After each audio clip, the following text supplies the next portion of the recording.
우리 대한민국에서 통일운동 초기에 이제 평화통일 부족회는 사무총장 일을 하면서 통일운동을 그동안 지속적으로 해왔습니다. 나중에는 북에서 개천절 행사를 주관하는 당국유저 평화통일협의회라는 단체 일을 한 30년 이상 했는데, 사실은 지금 저희가 속한 단체를 포함해서 다 북에 해산했습니다.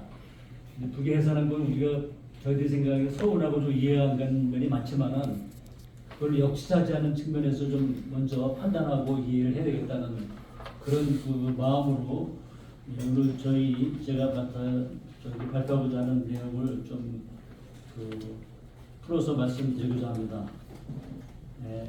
가장 중요한 거는 사실은 김대중 대통령, 노무현 대통령 두 분의 공동선언을 우리가 했는데, 그 두 대통령께서 한 번씩 공동선언, 남북 정상선언을 했지만은 문재인 정부는 사실 두 번이나 판문점에서 정상들이 만나서 공동선언을 했고 또 평양에서 공동선언을 했습니다. 그러니까 지난 정부보다 두 번 공동선언했기 때문에 남북 관계가 정말로 이번에는 제대로 될 걸 우리가 모두 국민들이 기대했는데, 그 이후에 그 과정에서 북미 싱가포르 회담이 열렸고, 이 북미 싱가포르 회담은 북한하고 미국이 최초로 열린 그런 회담이어서 굉장히 주목할 만한 그런 회담이었습니다. 그때 싱가포르 회담에서는 네 가지 커다란 통일운동의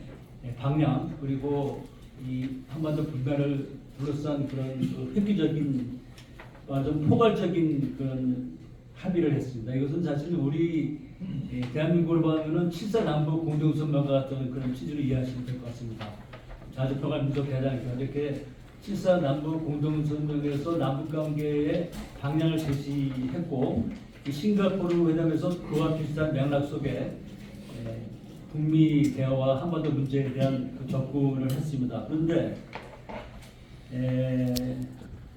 우리가 요 과정에서 언제부터 남북 관계가 이렇게 좀 잘못된 길을 들어선다는 것을 우리가 눈여겨볼 필요가 있는데, 싱가포르 회담이 바로 발효가 된 다음에 그해 2019년 1월 1일 날 김정은 북한 국무위원장이 신년 기자회견에서 대선 분단과 동북아선 관계에 대해서 조건과 대가 없는 재개 용의를 밝혔습니다. 이게 북에서 이 10년사는 한 해에 통일 전략을 요약해서 발표하는 자리이기 때문에 굉장히 의미 있는 그런 자리입니다. 그런데 이 10년사에서 밝힌 개성 공동선언 대개 조건에 대해서 문재인 대통령이 제대로 호응하지 못했습니다. 이것이 남북관계가 약간 어긋나기 시작한 그 시작점이라고 저는 볼 수 있습니다.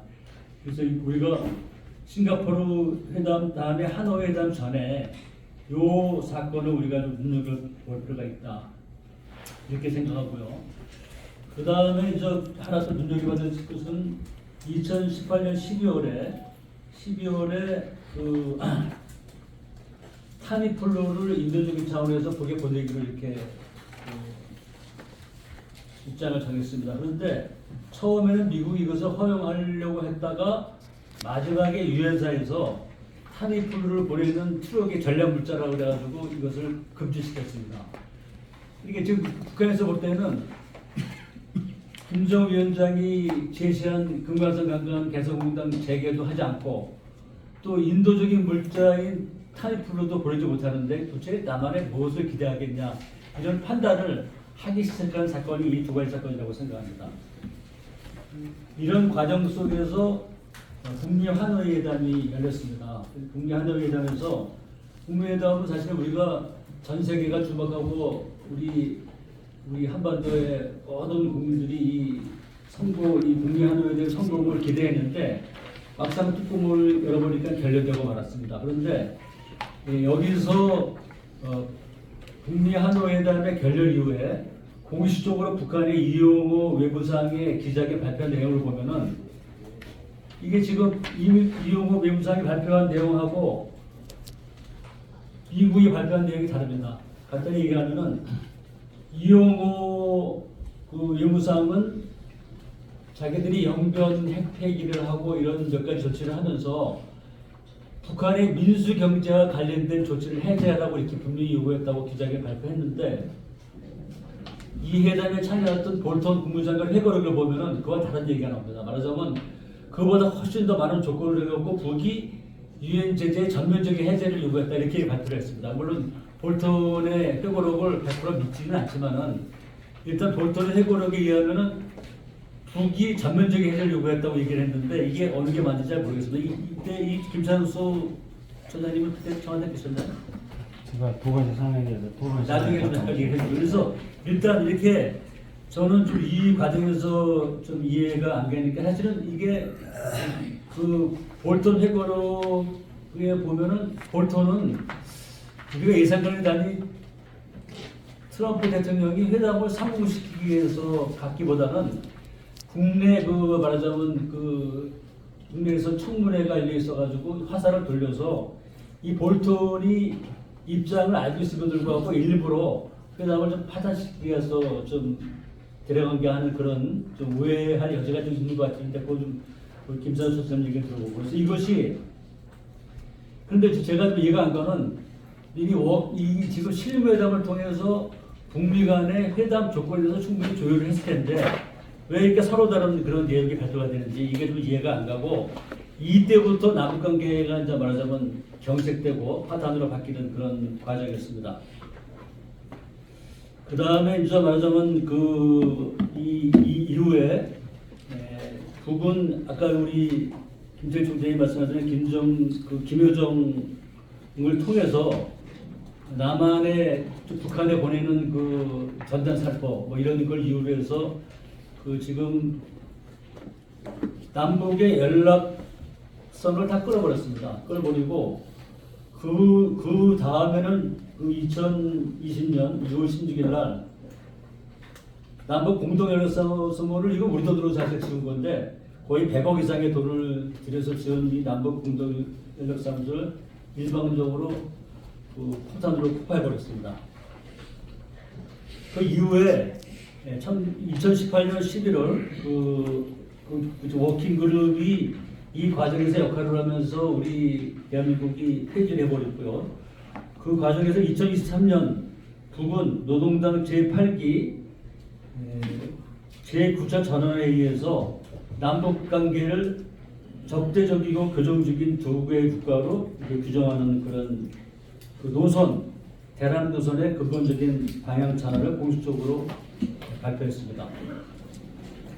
그래서 김정은 국무위원장은 그 북남 관계가 더 이상 동족 관계가 아니다 이렇게 두 개의 적대적인 국가다 이렇게 발표를 했는데 이 이후에 아까 제가 말씀드린 그동안 그 민간 기구로서 남북 대화와 협력을 해왔던 그런 단체들이 있습니다. 6.15 공동선언 실천위원회, 그다음에 범민련, 또 민화협, 또 제가 속했던 당국민주평화투 이 단체를 모두 다 해산했습니다.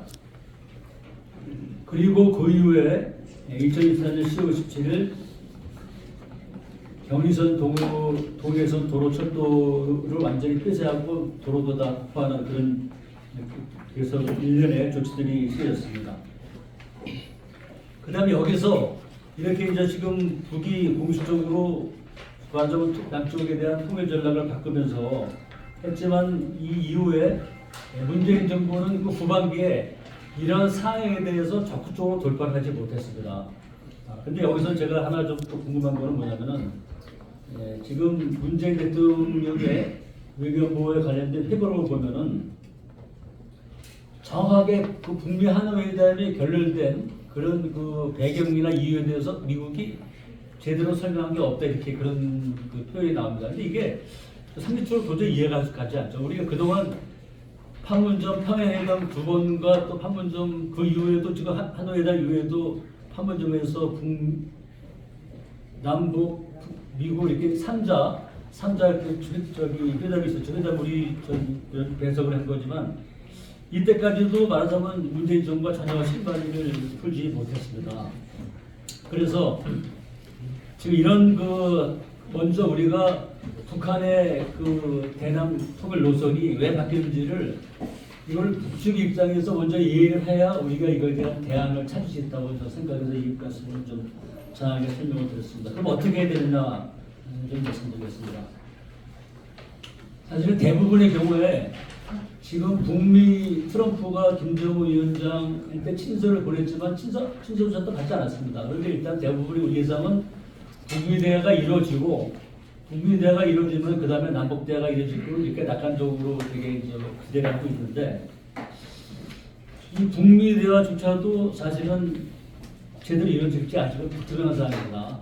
우선은 지금 최근에 보도에 의하면은 오는 10월달에 경북 경주에서 열리는 그 앞에 회의에 미국의 트럼프 대통령이 오면은 이때 뭐 말하자면 김정은 위원장을 연락을 해서 잘하면 판문점에서 만나고 더 좋으면 평양에도 갈 수 있지 않냐는 그런 기대 섞인 기사가 나왔는데 이건 아마 이렇게 되면 저도 좋다고 생각하는데 지금 오늘 뭐 김정은 위원장의 발표를 봐서 그거는 좀 기대는 안 하는 것 같습니다.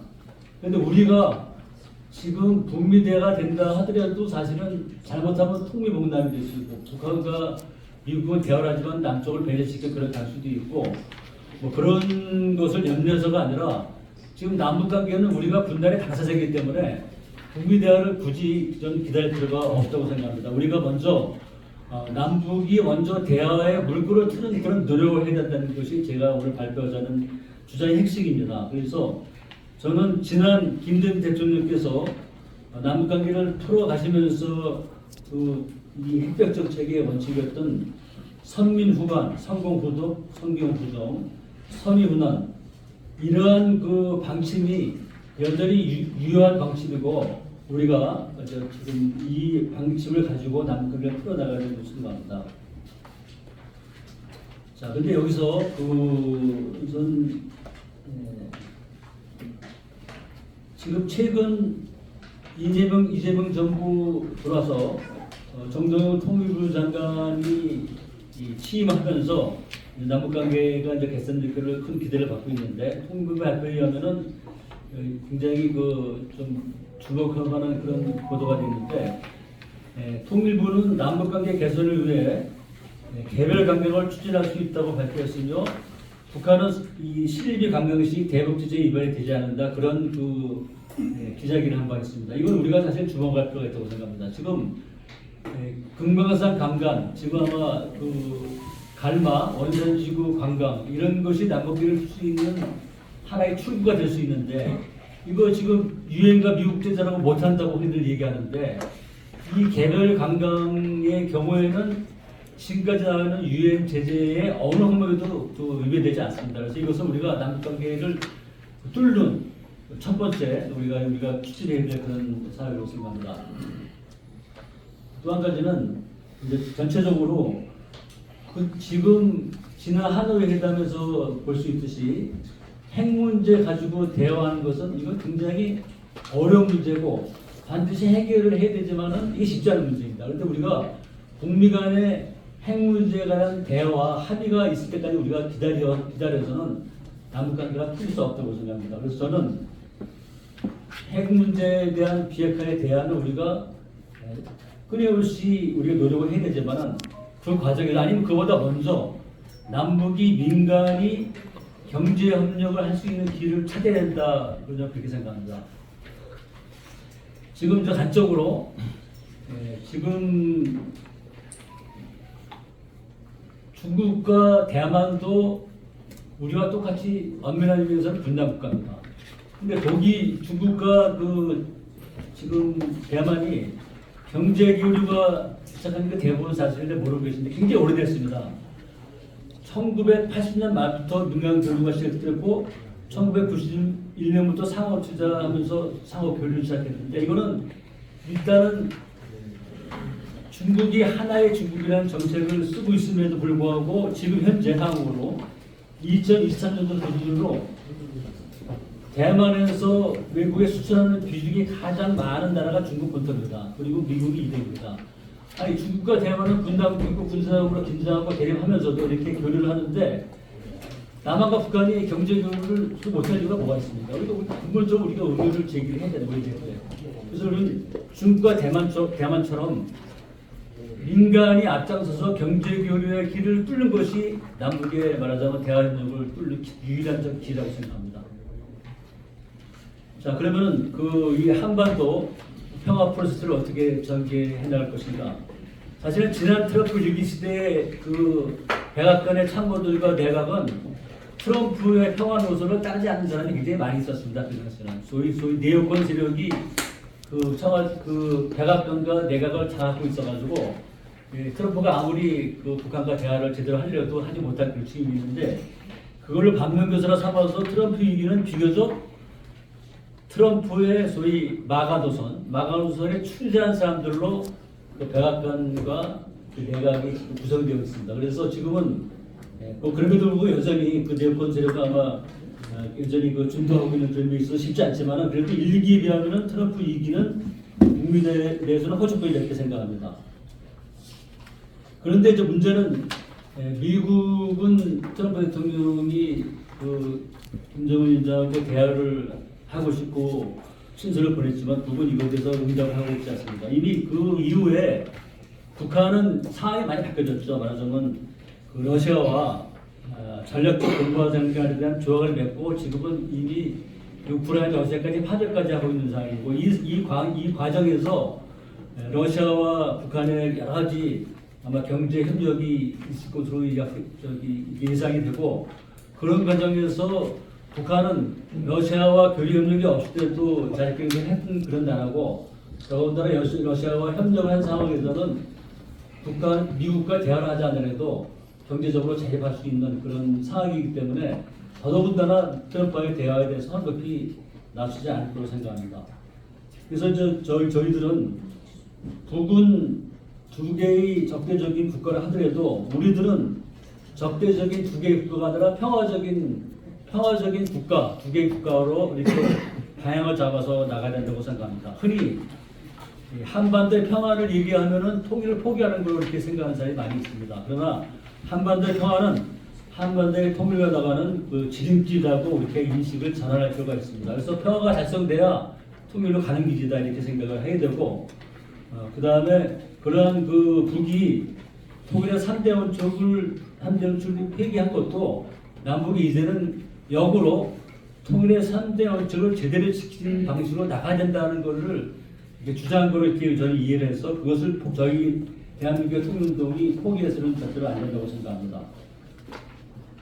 그 다음에 이제 지금 그래서 이런 과정에서 먼저 민간 교류의 그 물꼬를 뜨고 말하자면 경제 교류로 나가야 되는데 한 가지 우선 제가 유엔사에 헷갈려서 좀 한 가지 덧붙이면은 유엔사 지난 타미플루를 거기에 보낼 때도 유엔사가 보냈고 저희 트럭이 전략물자라 그러면 뭐 리아카 끌고 갈 수 있는 거죠, 그렇죠? 왜 못 갔습니까? 그걸 아마 제가 해석하기에는 트럭의 전략물자라고 거기서 우리 멈춘 것은 그 문재인 정부의 통일 의지가 부족한 거다.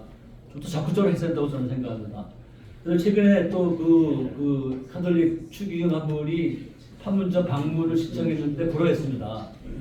근데 저는 소위 대한민국의 전시작전과 환수 문제는 정부에 맡긴다고 하더라도 현재 상태에서 전시가 아니고 지금 평화 작전권은 이미 환수가 됐죠.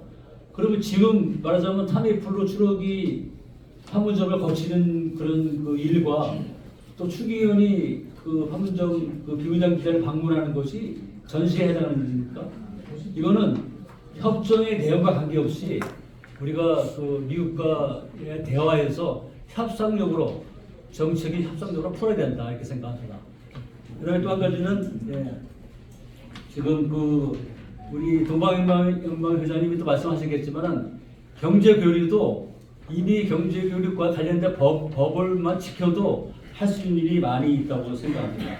그래서 저희들이 목표로 하는 것은 민간 교류에 물꼬를 뜬 일을 우리 통일운동 진영이 먼저 솔선수범해서 선두적으로 나서야 되고 그 방향은 먼저 경제 교류다. 그리고 궁극적으로는 당장은 안 되겠지만 경제 연합을 먼저 추진하는 것이 남북의 통일로 가는 지름길이라고 생각합니다. 예, 감사합니다.